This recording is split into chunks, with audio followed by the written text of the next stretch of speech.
¿Qué tal? Muy buena tarde, los saluda su amigo licenciado René Castelán, director de la revista Lex Informa. Quiero mandar un saludo a Colombia desde México. Saludos a todos los colombianos, les mando un fuerte abrazo, porque hoy se encuentra con nosotros la maestra Elena Hernández. Ella es juez primera penal de circuito de Río Negro, Antioquia, Colombia. Voy a dar un poquito de su semblanza, señoría, para que todos los que aquí Colombia y México sepan quién es usted. La semblanza es abogada de la Universidad de Medellín, es magíster y especialista en Derecho Penal de la Universidad de IAFIT, juez primera penal del circuito de Río Negro, de Antioquia, docente de posgrado en las universidades de Rosario, la Gran Colombia y Católica, y Neriño, capacitadora en la corporación Anne Frank y varios centros de estudio. Señoría, muy buena tarde, gracias por estar aquí nuevamente. Saludos, Colombia. ¿Cómo está? Cuénteme. Muchas Muchas gracias por la gracias por la invitación. invitación. Buenas noches a todos y a todas. Es un honor estar con ustedes. Espero que se encuentren bien en estos difíciles tiempos de pandemia y que esta charla sea útil para la función que cada uno desempeñe y que por supuesto nos queden muchas reflexiones. Es mi propósito. Pues señoría, el tema es el abordaje de delitos de explotación sexual. Es un tema, yo creo, sumamente delicado, y no nomás en Colombia, México, en todo a nivel internacional. Y yo creo que usted como especialista nos va a poder comentar cómo ve esta parte, doctora. Adelante, la escucho. Muchas gracias. Bueno, si bien el tema del abordaje de los delitos de explotación sexual es muy amplio, lo que haré será concentrarme en dos aspectos puntuales que no creo que han, pues creo que no han sido bien enfocados en la mayoría de legislaciones y me refiero al tratamiento de la prostitución y al delito de trata de personas, ambos fenómenos que lo que yo les voy a sustentar a ustedes es que deben ser entendidos de forma indisociable, no pueden abordarse como asuntos aislados. Verán que a partir de estos dos temas, los análisis que se hacen sirven para la perspectiva con la que se debe abordar el resto de delitos de explotación sexual, partiendo que aquí la protección principal parte sobre la dignidad humana. Bueno, lo primero es señalar que la violencia sexual, feminicida, violencia intrafamiliar han sido las que más se han tardado en conceptualizar, en reconocerse, en tipificarse como delitos. Y al día de hoy todavía falta muchísimo por ajustar la forma en que están concebidas en nuestras legislaciones. Estas violencias tienen como común denominador que la mayoría de las víctimas pues son mujeres y el reconocimiento de los derechos de las mujeres ha ido a pasos muy lentos. Incluso hasta hace algunos años la violencia sexual se tomaba como un daño colateral en la misma jurisprudencia de la Corte Interamericana de Derechos Humanos. ¿Sí? La violencia contra la mujer, en especial la violencia sexual, no fueron preocupaciones iniciales del derecho y ni siquiera al día de hoy se tiene una conceptualización clara y unificada que reconozca y sancione la violencia pues, específica contra la mujer en contextos como la explotación sexual. Lo anterior debe interpelarnos, ¿sí? y cuestionar la producción normativa en materia penal que lejos está, está lejos de estar terminada o guardar consistencia en la protección de bienes jurídicos como dignidad, libertad, integridad y formación de la sexualidad. ¿Sí? Aún se encuentran muchos vacíos, muchas antinomias, ahondadas desde la misma jurisprudencia, por ejemplo, en el caso colombiano de las altas cortes o la criminalización primaria que corresponde como tal al legislador. Y empiezo con unas aclaraciones conceptuales previas, partiendo ¿sí? de la legislación colombiana, pero como verán, el fondo del asunto es compartido y pueden extraerse conclusiones casi conjuntas para ambos países. Recordemos que la trata de personas es el medio ¿sí? que lleva a ese fin de explotar. Hay muchas formas de explotación, sexual, laboral, extracción de órganos, de la mendicidad ajena, ¿sí? Ese delito precisamente se crea para proteger a los seres humanos de que sean tratados como mercancía, o sea, que sean explotados. Entonces, lo que hace el derecho penal es correr sus barreras para llegar antes de que a los seres humanos los explote. Nuestro Código Penal entiende la trata como captar, trasladar, acoger o recibir a una persona con fines de explotación. Cuando hablamos de explotación sexual, que es puntualmente el tema que abordamos hoy, esta se puede dar de muchas formas. En la prostitución, por ejemplo. Esa explotación es obtener provecho económico o cualquier otro beneficio para sí o para otra persona mediante el cuerpo de alguien. Entonces, vea, desglosemos esos verbos que nos trae ese delito de trata de personas. Captar consiste en ese atraer a una persona con la finalidad de ser tratada. Puede ser a través de cualquier medio, para el caso colombiano, ofertas, engaños, incluso el mero aprovechamiento de una situación de vulnerabilidad. Segundo, trasladar, o sea, movilizar de un lugar a otro. Puede ser de un país a otro, pero ojo, también puede ser de una ciudad a otra, de un municipio a otro, incluso al interior de la misma ciudad. Tercero, recibir. Consiste en asegurarse de que la persona tratada ha llegado a su destino. Y el último verbo rector, acoger, significa albergar a una persona con el fin de asegurar esa disponibilidad en el destino final. Ahora, aquí ya vamos con uno de los problemas más complejos que se nos presenta para abordar la trata de personas, y es que no se reconoce lo cotidiano de ese delito. ¿Por qué? Con frecuencia tenemos nociones equivocadas, ideas equivocadas de la forma de su comisión. Entonces, lo asociamos siempre a imágenes de mujeres encadenadas, engañadas, torturadas, se confunde con el secuestro u otros delitos. Si bien estos escenarios también existen, no son los casos más comunes que muchas veces pasan desapercibidos o invisibilizados. La trata de personas con fines de explotación sexual, pese a ser un delito invisibilizado y poco advertido por la ciudadanía, en contraste con su cotidianidad, es la tercera industria ilegal más grande del mundo. Latinoamérica ha tendido a ubicarse entre las regiones con mayor número de casos. Todos los informes, todas las cifras que hay son horribles, algunos que les traigo el día de hoy, según el informe global sobre trata de personas del año 2018, publicado por la Oficina de las Naciones Unidas contra la Droga y el Delito, se han registrado alzas importantes en el número de casos que reporta cada país, y de hecho, y también ocurre esto con América. En las subregiones de Norteamérica, Centroamérica, el Caribe y Sudamérica se concentra la mayoría de las víctimas de trata de personas que han sido identificadas y reportadas por los estados a nivel mundial, según también pues, lo ha señalado el representante de la Oficina de las Naciones Unidas contra la Droga y el Delito en este país. Otro de los datos alarmantes que evidencia la normalización y el desconocimiento de la comisión del delito lo proporciona el tránsito o los lugares en los que se lleva a cabo. Al contrario de esa percepción general de que la trata de personas implica movilidad o traslado internacional, una característica del fenómeno es que suele afectar mayoritariamente a las víctimas en sus propios países, ciudades, pueblos o regiones de origen. En Centroamérica y el Caribe, el 75% de las víctimas se han identificado en sus propios países o en la misma subregión. En Sudamérica esta cifra asciende incluso al 93%, o sea, toda la región se ha convertido casi que en la misma cárcel o en el mismo infierno para las propias víctimas de trata. Son sus propias regiones las que las están captando.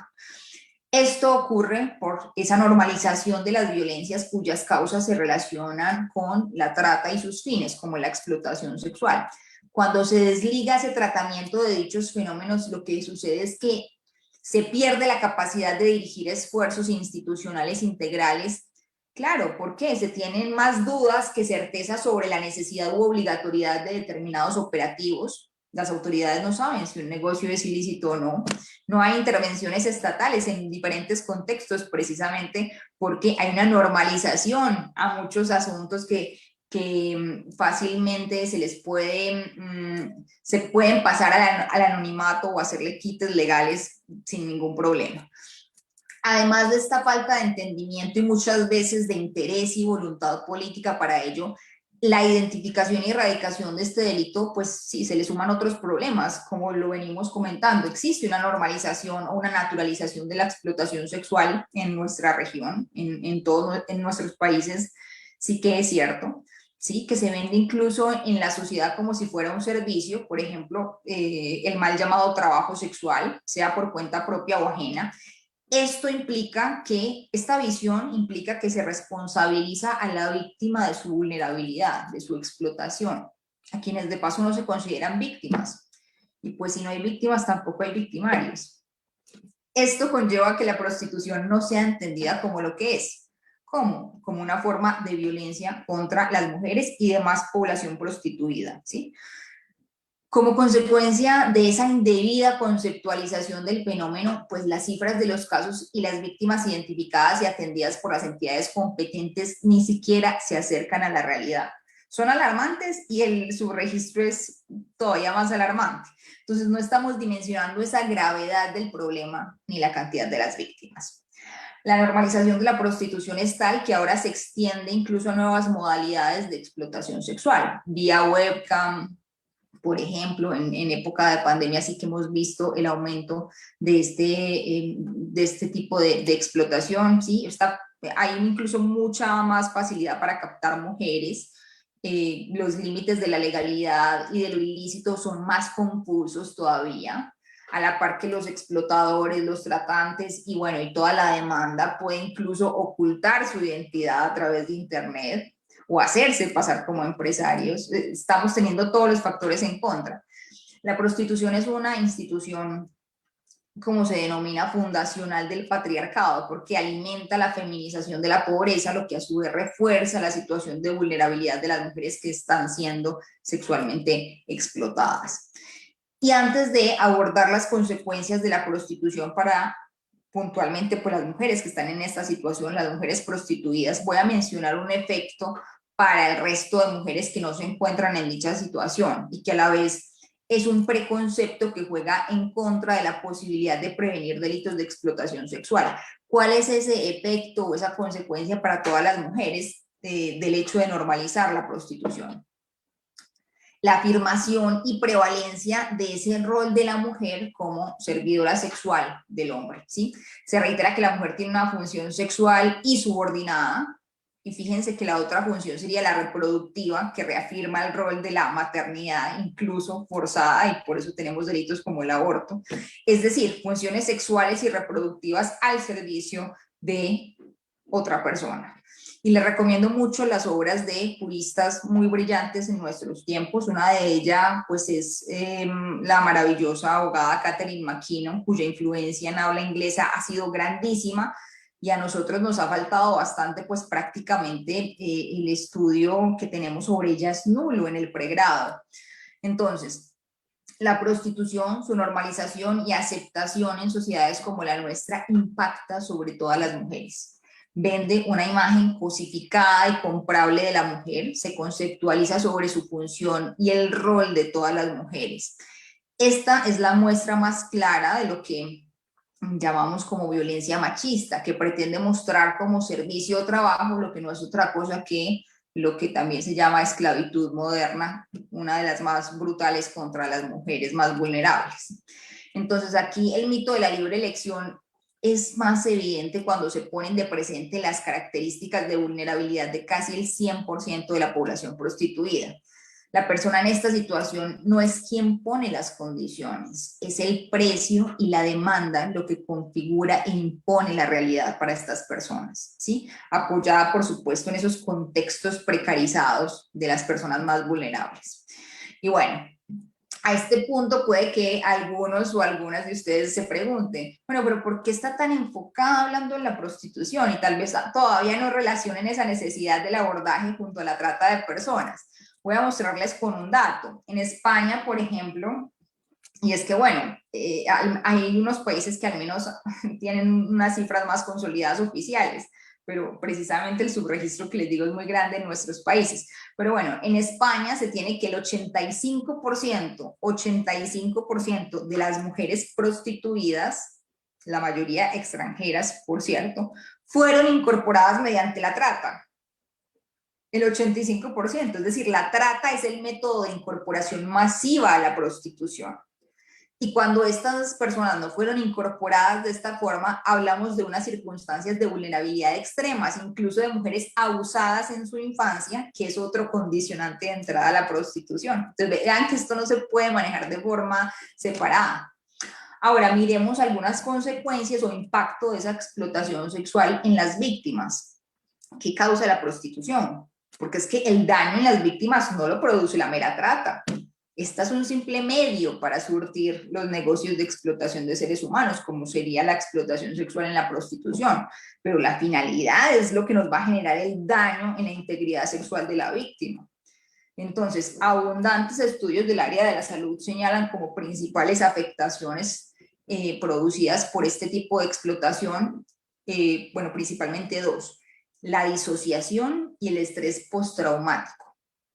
Estas afectaciones son producto de ese mecanismo de defensa que le permite a la víctima sobrevivir en este entorno extremadamente violento. Entonces, en la disociación lo que hace la víctima es que trata de escapar, por así decirlo, de su propio cuerpo, lleva la mente hacia otro lugar para sobrevivir la brutal realidad de abusos, de violaciones, de todo tipo de violencia. De otra forma no podría resistirla. Estos contextos se presentan no solo en la prostitución o en la pornografía, sino también cuando desde la infancia se ha sido abusado.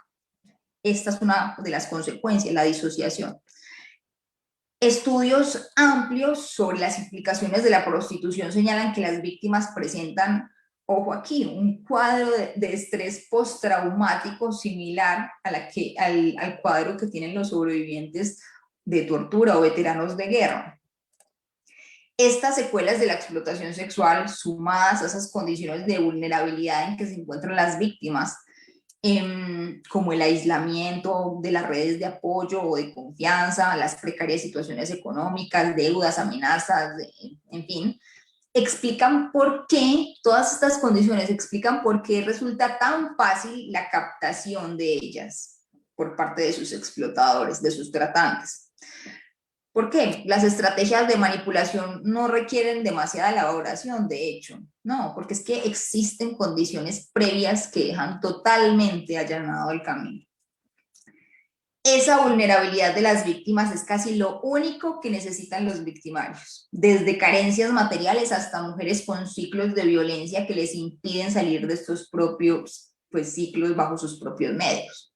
A eso súmenle una sociedad que en la cotidianidad les dice a las víctimas que no lo son, que ellas están ahí por su decisión propia y que lo que sufren no es una violencia, sino que es un oficio como cualquier otro.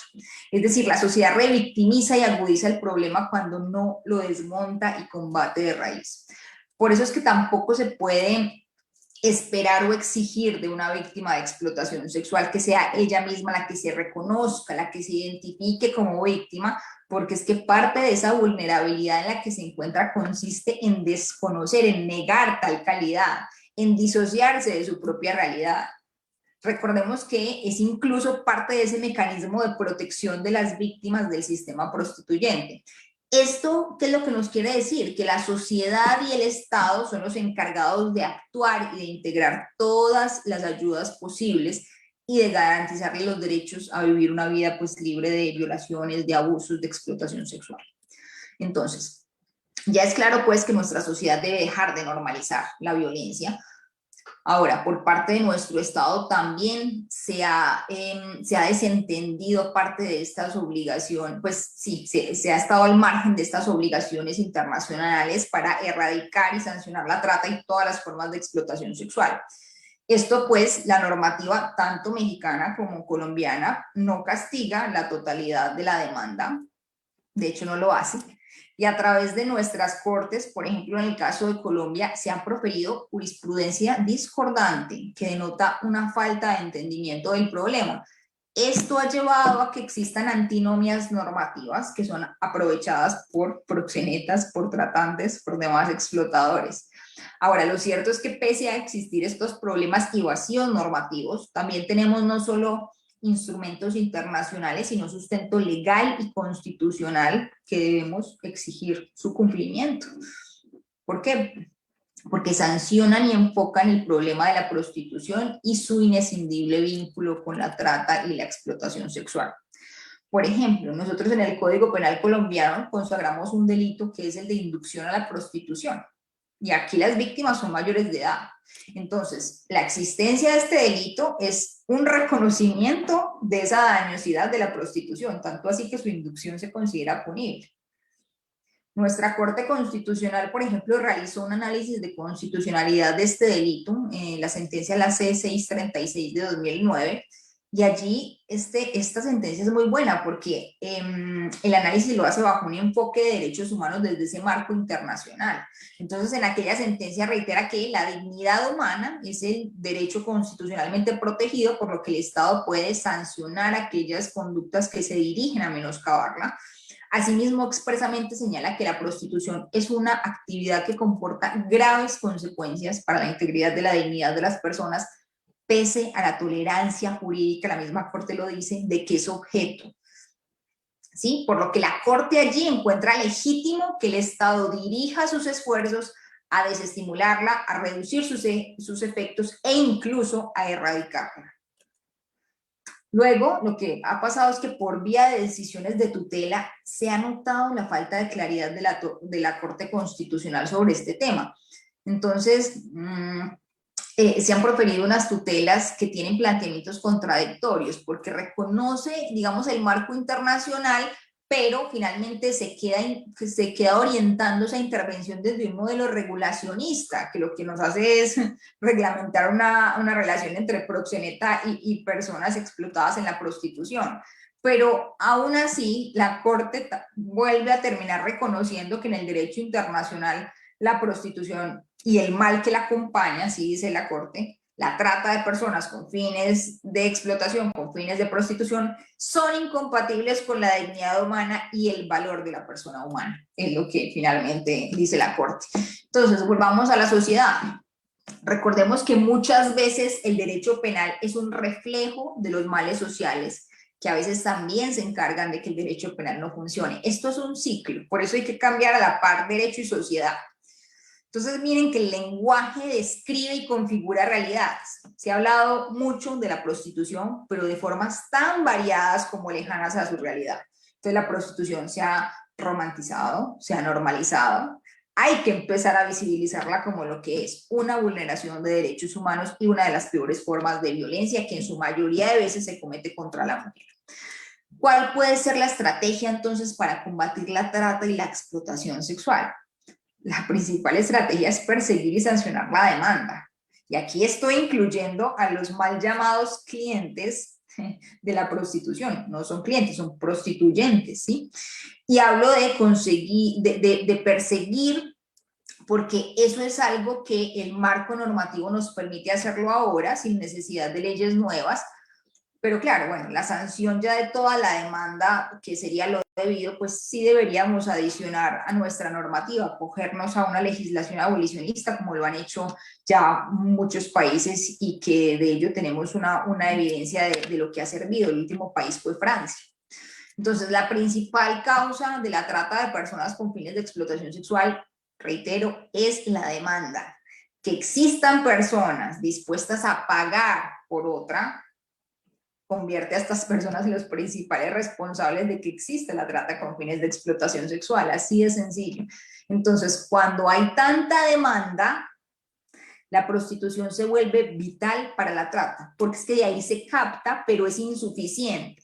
Entonces se buscan más medios, ¿sí?, para conseguir niñas y mujeres para ser explotadas. Es decir, es necesaria la trata para sostener la prostitución, porque no hay suficiente para tanta demanda. Así de sencillo. La prostitución mueve alrededor de 5 millones de euros diarios en España, después de droga y armas. Es decir, es el negocio más lucrativo, ¿sí? Ahora, hay otras causas que, como lo hemos visto, pues también potencializan o facilitan la trata, como son los abusos en la infancia, la pobreza, la especial condición de vulnerabilidad en la que se encuentran muchas de las víctimas, incluso en Colombia, por ejemplo, muchas de las mujeres en situación de prostitución que se encuentran en Bogotá, más exactamente el 87%, se han identificado como víctimas del conflicto armado. O sea, miren los condicionantes de entrar a la prostitución. Los condicionantes de entrada siempre son terribles, no se puede aquí hablar de una libre elección, es una cuestión de dignidad humana, ¿sí? Que recordemos es el valor intrínseco del ser humano, es derecho y principio fundamental, o sea, usted no se puede renunciar a la dignidad humana. Entonces, tenemos que entender que es ineficiente y es ilógico regular la trata de espaldas o de forma independiente de la prostitución. Son realidades indisociables, ¿sí? Entonces, se debería sancionar la demanda y tener una ley integral abolicionista de la prostitución que restablezca los derechos de las víctimas y la reconozca como tal, por supuesto. Un ejemplo del modelo abolicionista de la prostitución y todas las formas de explotación sexual es el modelo nórdico, modelo que ha sido adoptado en países como Suecia, como Noruega. Francia adoptó también el modelo abolicionista, como lo señalé hace un momento, ha sido el último país que a este se ha acogido. Bueno, de hecho Canadá también tiene ley abolicionista. Entonces, allí se sanciona la demanda, es decir, al mal llamado cliente en nuestros países, ¿sí? Que es el prostituyente, a la par que se ofrecen servicios de apoyo para las personas prostituidas. Entonces, recordemos, cuando se habla de dignidad humana, esta significa tratar a los seres humanos como fines y nunca como medios o instrumentos. Es que es clara la definición de la dignidad humana. Por eso es que es tan clara la vulneración en la prostitución.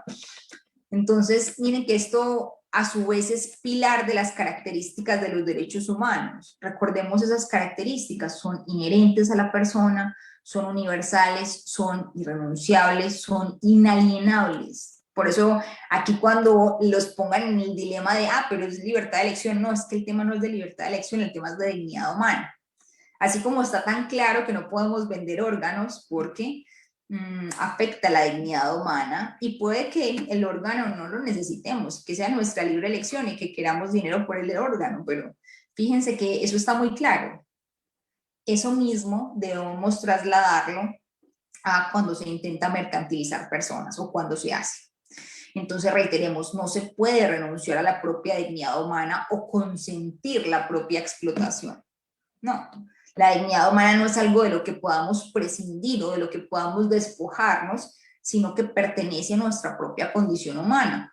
Por eso es que en delitos de explotación sexual y la trata de personas, el principal atentado es contra la dignidad humana, pues con estas conductas punibles se pretende sustituir la calidad de humano o humana a objeto, mercancía, cosa canjeable, de uso o de servicio, ¿sí? En este tema hay múltiples instrumentos internacionales que se integran a nuestra normativa y a la de los estados firmantes que están en la obligación de sancionar todas las conductas como captar, inducir, intermediar, acoger con fines de explotación sexual en la prostitución o pornografía. Tenemos entonces el Convenio de Naciones Unidas para la Represión de la Trata de Personas y de la Explotación de la Prostitución Ajena de 1949, que establece el alcance de la obligación de los estados de condenar cualquier forma de explotación de la prostitución.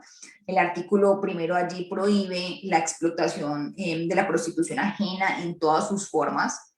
Entonces los estados están obligados a castigar a cualquier persona que facilite o se beneficie de la prostitución ajena, aún con el consentimiento de la persona, sea en la modalidad de tentativa o participación, sí, en todas sus formas de proxenetismo, incluida la administración de establecimientos dedicados a estos fines.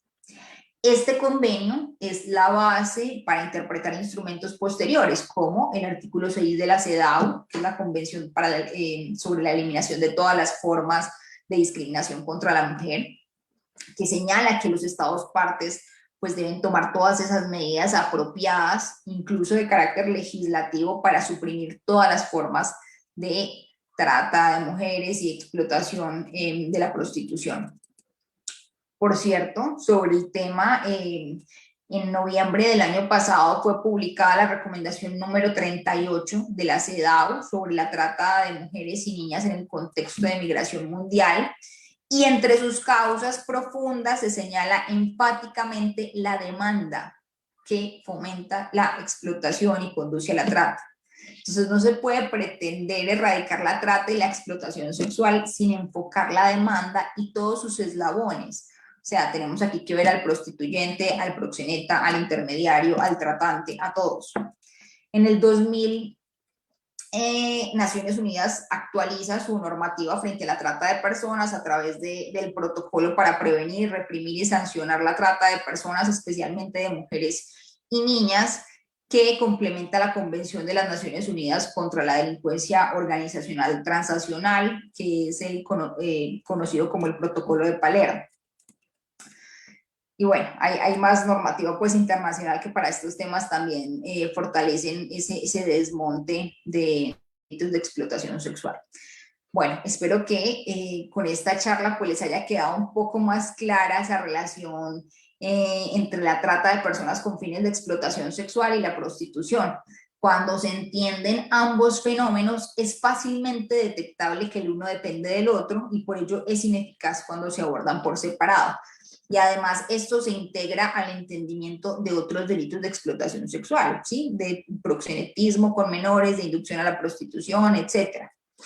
Aunado a lo anterior, desarticular o desmontar las violencias implica esa exigencia a nuestros estados del cumplimiento de sus compromisos internacionales y constitucionales, a la par que debemos exigir transformaciones sociales. No puede existir una sociedad igualitaria mientras exista la prostitución. Precisamente en la prostitución se deshumaniza a la persona prostituida, se vulnera la dignidad humana y se desatienden mínimas consideraciones humanistas en el trato de la persona, quien, reitero, pues es un fin en sí mismo. Entonces, bueno, eso es todo. Muchas gracias. A mí me queda muy claro, señoría, cómo es la explotación, pero quisiera agregar algo, como usted viendo acaba de comentar, no nomás existe la explotación sexual, existe la laboral, bueno, no sé en su país, pero fines laborales, con trata de fines de servidumbre, muchas modalidades de explotación, pero sí tenemos que identificar realmente en los delitos sexuales qué es una explotación, como bien tú lo acabas de comentar. Pero antes de esto quiero hacer unas preguntas que me hacen llegar por WhatsApp para que no se me vayan a pasar. Es muy importante. ¿La trata de blancas se refiere únicamente a mujeres? Lo que pasa es que ya no se usa el concepto precisamente de trata de blancas porque hay, digamos, hay de todo tipo de personas allí, ¿no? La trata de personas, por eso se llama trata de personas, para hombres, mujeres, niños, o sea, cualquier persona puede ser víctima del delito. Lo que pasa es que las cifras son contundentes, más del 90% son mujeres y niñas, entonces por eso el problema sí se aborda, pues tiene que ser con una perspectiva que entienda la realidad, es decir, los delitos sexuales sabemos que la mayoría de víctimas son mujeres, entonces por eso el tratamiento que se le debe dar debe ser entendiendo porque a las mujeres en una sociedad como la nuestra es tan fácil comercializarlas, precisamente porque hay una noción que normaliza que la mujer esté al servicio, que esté disponible, que esté como medio. Esas son las raíces de que en nuestra sociedad esto ocurra y no pase mayor cosa. O sea, es que fíjense las cifras que yo les decía ahorita, el 93% son de las víctimas que están en nuestra región, son también de la región. O sea, la normalización es tal que ni siquiera la trata de personas está siendo de país a país muchas veces, ¿no? Es en el mismo país, pero como las autoridades no lo identifican, eso habla de nuestra profunda normalización de las desigualdades, en este caso por razón del sexo, por razón de ser mujer. Claro, ahí puede estar otra población, pueden tratar a un hombre, pueden tratar a un niño, pueden tratar, claro. Sugiere, ¿cómo prevenir? La prevención es el eje central de toda política pública, precisamente que pretenda hacerle frente a las violencias. La prevención aquí es a nivel educativo, pero sobre todo las condiciones sociales son determinantes en este tipo de casos. ver las violencias de forma integrada. Un gran porcentaje como lo mencionaba ahora, de personas en la prostitución fueron víctimas de delitos sexuales cuando eran niñas o niños. Entonces, eso aumenta los condicionantes de entrada a la prostitución. Eso quiere decir que el Estado ha fallado desde esa protección del interés superior de la niñez. Porque si estamos hablando que un gran porcentaje ya había sido vulnerado cuando era niño o cuando era niña, el Estado está llegando muy tarde.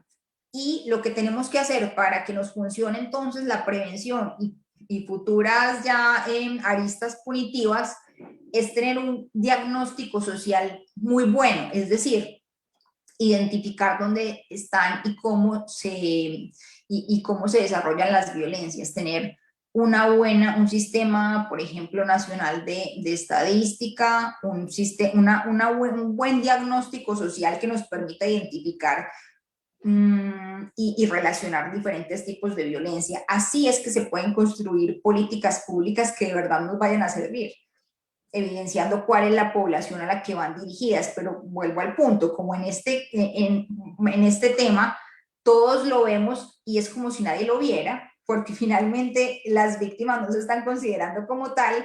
Eso es un problema gravísimo para la generación de políticas públicas que sirvan. Entonces, miren lo básico por lo que tenemos que iniciar, un diagnóstico social con datos de la realidad. Sí, me queda muy claro. Desde que, ahora con la tecnología, señoría, me he dado cuenta, y tú bien también lo comentabas, el engaño. Hay muchas veces que hay el engaño afectivo de hombre hacia mujer, igual probablemente de mujer hacia hombre. Muchas veces los hombres varones, vía internet, vía redes sociales, enamoran a las mujeres y no son ni las personas que dicen ser precisamente para esto, para una explotación. ¿Qué debemos de hacer o qué instrumentos internacionales tenemos para que nuestras redes sociales, nuestras mujeres, y no nomás hablamos de México, Colombia a nivel internacional, eh, tengan en nuestras redes sociales tengan esa, esa forma para que no ya caigamos más las mujeres, ya no pase esto? ¿Qué instrumentos internacionales existen, señoría? Bueno, como les mencionaba, pues tenemos el protocolo de Palermo, tenemos, pero a ver, de todos los que tenemos yo me voy a la Carta Magna de los Derechos de las Mujeres, la CEDAW y también, de hecho, la Convención Belén do Pará. Es que esos instrumentos nos dicen todo. Esos instrumentos son la ruta para un plan de políticas públicas de nuestros estados, donde el eje central es la prevención, usted lo acaba de decir. Justamente estos instrumentos nos dan todos los insumos. Claro, como también lo señalaba, pues se han actualizado la normativa porque la normativa internacional no es ajena a los cambios, por ejemplo, en punto de tecnología, pero digamos que esto si vamos a la raíz, ya los instrumentos los teníamos hace mucho, pues ya que se haya actualizado con el convenio de las Naciones Unidas contra la delincuencia organizada transnacional, en fin, miles de instrumentos internacionales de los que claramente deben integrarse a nuestra Constitución. Pero digamos que la base nosotros ya la tenemos, ni siquiera tendríamos en este momento que emprender una suerte pues de cambios legislativos. Sí hay que hacer cambios legislativos en punto de perseguir la demanda, pero digamos que con lo que tenemos ya tendríamos bastantes insumos, al menos para desestimularla y al menos para ir a las otras caras que ayudan a la explotación, a los terceros, a los intermediarios. Ahí ya podríamos materializar lo que tenemos en la legislación. La pregunta es, ¿funciona hasta nuestros instrumentos internacionales, señoría? A veces ni siquiera lo hemos intentado. Es decir, en nuestros países no ha funcionado precisamente porque no ha habido una voluntad de hacerlos funcionar. Es que por eso vuelvo al punto, las leyes que podamos, digamos, materializar tienen que ser integrales, una ayuda conjunta de toda la sociedad. desde lo académico, desde el ejecutivo, desde nada nos sirve tener, por ejemplo, o sea, sería muy importante tener en este momento un delito, por ejemplo, que sancione la demanda, pero eso no es suficiente, eso es solo una arista. Lo principal de todas formas sigue siendo cómo la sociedad va a reprochar la prostitución, cómo la sociedad va a reprochar al mal llamado cliente, empezando por dejarlo de llamar así, es un prostituyente. O sea, todo esto implica un cambio social, así como Suecia lo ha tenido y llevan muchísimo tiempo ya en ello, y Francia ha empezado también un camino hace algunos años. Todos estos países abolicionistas les podemos hacer un seguimiento de todo lo que han avanzado y cuál ha sido ese proceso. El proceso ha sido generacional, o sea, por ejemplo, las autoridades de Suecia nos contaban cuando venían a capacitar a Colombia a contarnos su experiencia como país abolicionista de la prostitución, nos señalaban que era increíble los cambios que veían de generación en generación, que antes, claro, pues digamos, no era tan mal visto o ocurría que se comprara entonces sexo, que se comprara a una persona. Ahora las nuevas generaciones eso lo ven impensable, porque ya hay un proceso educativo, un proceso de humanismo como tal en toda su legislación que ha permitido hacer entender a la sociedad que eso es algo tan malo y tan reprochable que ya es impensable. Entonces es algo muy increíble y es muy bonito también ver esa transformación. Incluso ellos decían que la forma como empezaron a implementar primero las sanciones,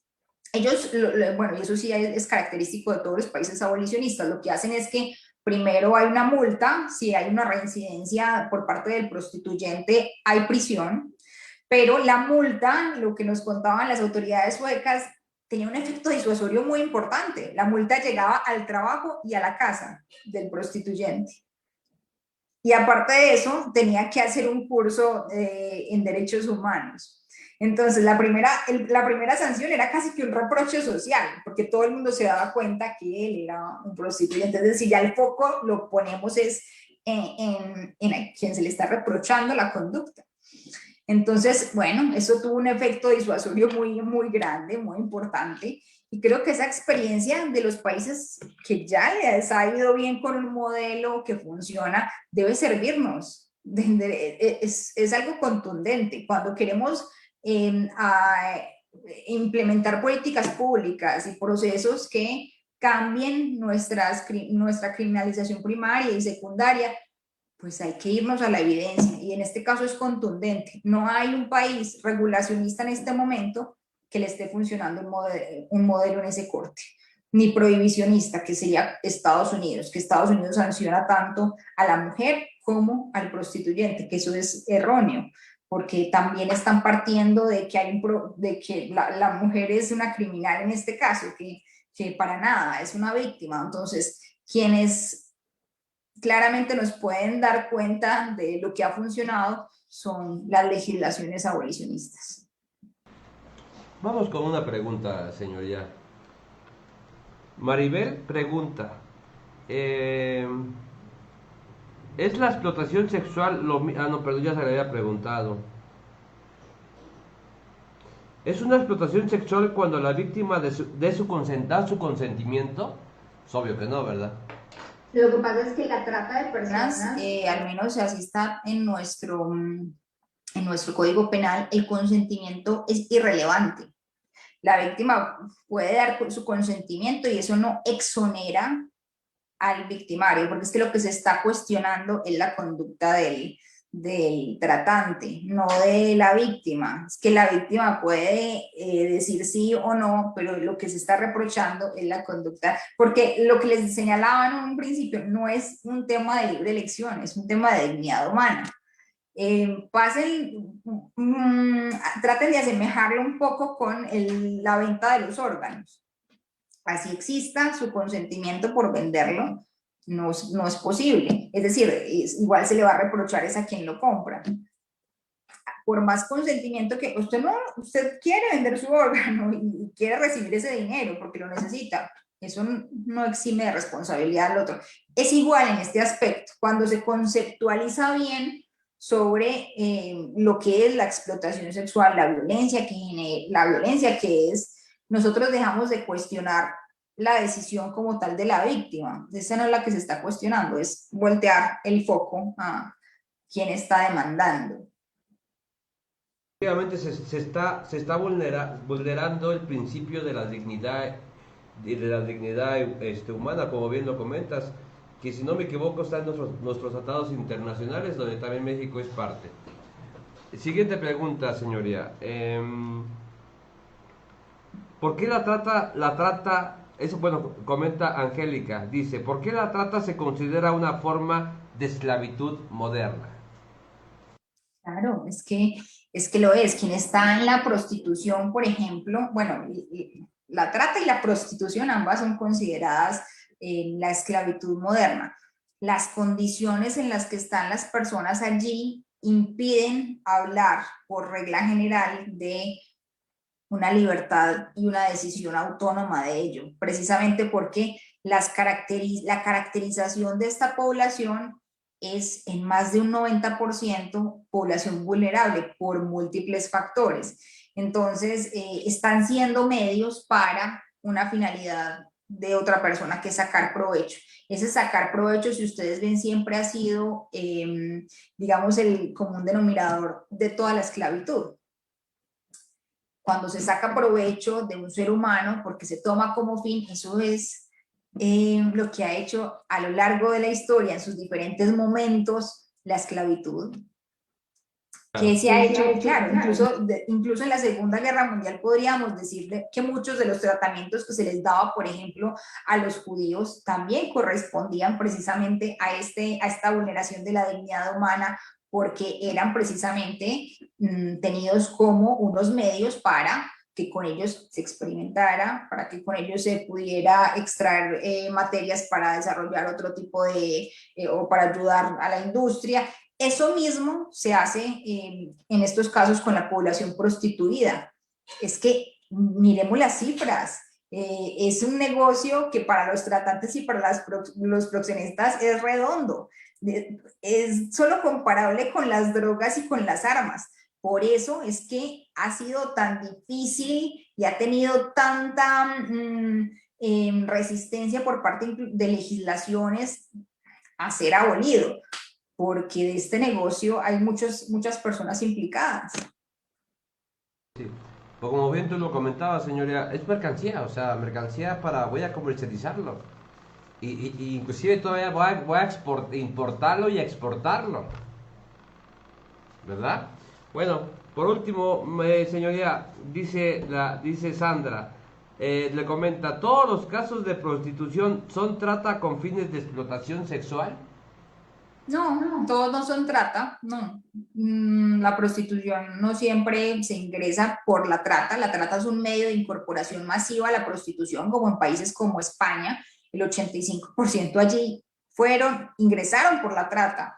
Pero claro que no, la prostitución puede generarse. De hecho, uno de los condicionantes es que usted haya sido abusada cuando era pequeña, y eso, y existen, bueno, unos procesos de hipersexualización y en fin, que vuelven más vulnerable a la persona y más fácil de entrada a la prostitución.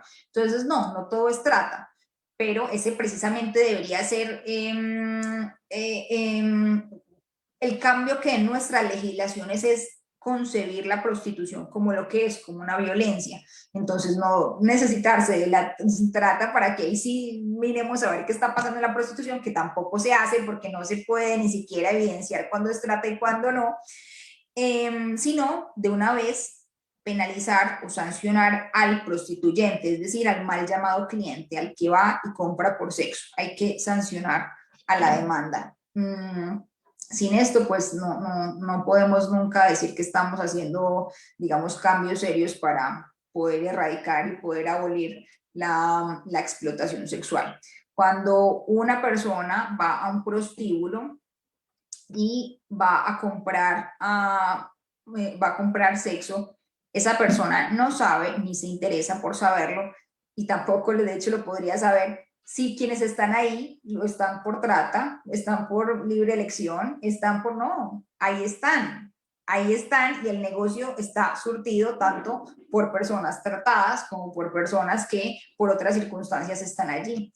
Entonces, eso hace que sea imposible desligar estos fenómenos. Muy delicado, debería de haber mucho más comunicación, señoría, precisamente en estos temas a nivel internacional. Yo estoy convencido que sí, porque muchas veces ni lo sabemos.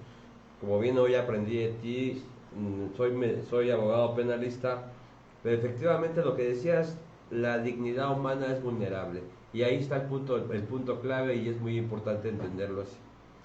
Además, le voy a comentar, tiene precisamente una pregunta de otros de nuestros seguidores. Permítame, me la están pasando. Dice, pregunta, delito nuevo en la legislación penal mexicana, pero involucra conductas aprobiosas que dañan y destruyen la dignidad humana, la nueva esclavitud del siglo XXI. Tiene diversas expresiones que van desde el secuestro, la violación, hasta el engaño o la seducción. Todas tienen como objetivo la explotación sexual de las mujeres. ¿Y por qué no se ha podido controlar a nivel mundial? No, es lo mismo, desde que no se cuente con un modelo abolicionista no funciona. Es que no tenemos un país que siendo regulacionista, es decir, todos los países tienen el delito de trata, todos. Lo que diferencia en que funcione o en que no es la normativa abolicionista de la prostitución. Eso es lo que les hace funcionar, digamos, la erradicación de la explotación sexual. Pero, es decir, porque precisamente estamos tratando estos fenómenos como si fueran perfectamente, como si pudieran abordarse por separado, por eso es que no estamos haciendo nada. Por eso es que en la realidad no combatimos ni lo uno ni lo otro, no se puede, es muy sencillo, nuestros países se vuelven en paraísos para los proxenetas y para los tratantes, porque hay antinomias normativas y porque es muy fácil hacer quite legal cuando no hay una legislación abolicionista, porque precisamente se escuda es en la conducta de la víctima. Entonces, no, es que ella quiere estar ahí. No, ya, vean, no está obligada. Señoría, Erika RH le pregunta, ¿cuál es la diferencia entre prostitución y sexo servicio? No existe el sexo servicio, es prostitución. O sea, no, lo está diciendo a modo de eufemismo. Es como cuando dicen trabajo sexual, eso no es un trabajo. Nadie lo ha podido regular como trabajo porque una violencia no se puede regular como trabajo. Ni siquiera Alemania, que Alemania es una legislación regulacionista y que los invito a que vean las discusiones tan fuertes que en este momento se están dando en Alemania, porque ya reconocieron que ha sido un error tratarlo como trabajo porque nunca se pudo tratar como tal. Es decir, Alemania lleva viviendo unos años terrible con la trata disparada, con la explotación sexual por las nubes, y lo que han hecho es fortalecer a quienes, digamos, con una legislación abolicionista son proxenetas, pero que en una legislación así son empresarios. Entonces, no, eso digamos, no se puede hablar con eufemismos, un tema que ya está, que si lo vemos desde la dignidad humana es absolutamente claro. Si sacamos a la dignidad humana de allí, claro, ya vamos a hablar de la libre elección, pero es que ese no es el dilema. Sí, claro. Pues tiene algún comentario, mire, Luxi Martínez dice felicidades a la revista Blex Informa por interesantes temas y los ponentes excelentes. De Isabel Cajica Zárate dice buenas tardes, juez, maestra Elena Luna Hernández, saludos desde Tlaxcala, México. Juan Aguilar, buenas tardes a todas y a todos, gracias al licenciado René Castellán. Juan, pues te envío un fuerte abrazo, muchas gracias. ¿Algo más se quiere agregar, señoría? No, fue un placer para mí estar con ustedes. Bueno, es triste de todas formas no estar en su bello país, pero digamos que la virtualidad nos permite pues conectarnos desde todas las latitudes y eso también es algo que debemos verlo de forma positiva y que nos permite en este momento, pues, bueno, estar en constante aprendizaje e intercambio de estos espacios tan importantes. Entonces, agradecerles a ustedes por la invitación y bueno, espero que pues próximamente ya nos podamos ver. Señoría, yo sí quisiera invitarla próximamente a otro tema igual. Veo que usted es juez de juez penal también. Aquí en México nos gusta mucho el área penal y nos gustaría invitarla a otro espacio. ¿Qué le parece? Claro que sí, podemos coordinar agenda ambos y claro, muchas gracias. Le agradezco mucho a la maestra Elena Luna Hernández, juez primera penal del circuito de Río Negro, Antioquia, Colombia. Pues saludos nuevamente a Colombia. Señoría, le mando un fuerte abrazo y nos vemos para la próxima. Muchas gracias. Que estén muy bien, hasta luego.